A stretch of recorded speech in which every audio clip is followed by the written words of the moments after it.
শিবির এখন বাংলাদেশের সমস্ত বিশ্ববিদ্যালয়ের লক্ষ লক্ষ তরুণ তরুণীর হৃদয়ের স্পন্দনের নাম। তাদেরকে খেলো করে দেখার কোনো সুযোগ নাই। মাননীয় স্পিকার, আজকের এই সংসদ হচ্ছে জুলাই আন্দোলনের ফসল।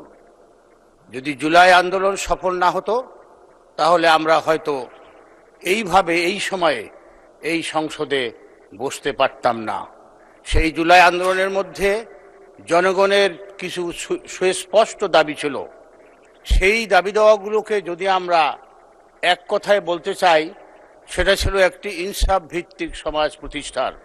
মাননীয় স্পিকার, জুলাই আন্দোলনের পরবর্তী সময়ে বিশেষ করে 12 ফেব্রুয়ারি নির্বাচনের পরে সরকারি দল ব্রুট মেজরিটি পাওয়ার পর এদেশের মানুষ বিস্ময়ের সঙ্গে লক্ষ্য করল যে তাদের সেই ইনসাফ ভিত্তিক সমাজ প্রতিষ্ঠার স্বপ্ন ক্রমান্বয়ে ক্ষীণ থেকে ক্ষীণতার হয়ে যাচ্ছে।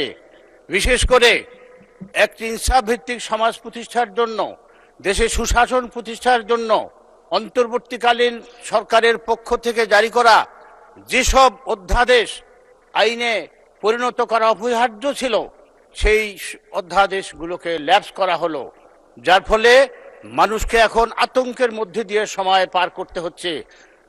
গুম খুন অধ্যাদেশ বাতিল হওয়ার কারণে এখন আশঙ্কা দেখা দিয়েছে গুমের আতঙ্ক নিয়ে আমাদেরকে সমাজে বাস করতে হবে। স্বাধীন বিচার ব্যবস্থার সম্ভাবনা নস্যাৎ হওয়ার পর আমাদেরকে আশঙ্কা দেখা দিয়েছে আমাদেরকে এখন বিচারহীনতার মধ্যে বসবাস করতে হবে। মানবাধিকার কমিশনের সুরক্ষা না থাকার কারণে আমাদেরকে এখন মানবাধিকারবিহীন, নাগরিক অধিকারবিহীন একটি সমাজে বসবাস করতে হবে। মাননীয় স্পিকার, এগুলো শুধু আশঙ্কার বিষয় নয়। আমরা যদি খবরের কাগজের পাতা উল্টাই তাহলে দেখব প্রত্যেক দিন অসংখ্য খুন এবং ধর্ষণ হচ্ছে। মাননীয় স্পিকার, একজন সংসদ সদস্যের উপরে হামলা হচ্ছে। দেশের আইন শৃঙ্খলা পরিস্থিতির এতটা অবনতি হয়েছে যে ডাকসুর নির্বাচিত সদস্যদেরকে থানায় যে মব করে তাদের উপরে হামলা করা হয়েছে। মাননীয় স্পিকার, তারা সাধারণ সদস্য নয়, তারা ডাকসু নির্বাচিত সদস্য এবং ডাকসুর ইতিহাসে রেকর্ড পরিমাণ ভোট পেয়ে তারা নির্বাচিত হয়েছিল। মাননীয় স্পিকার, শিবির এখন বাংলাদেশের সমস্ত বিশ্ববিদ্যালয়ের লক্ষ লক্ষ তরুণ তরুণীর হৃদয়ের স্পন্দনের নাম।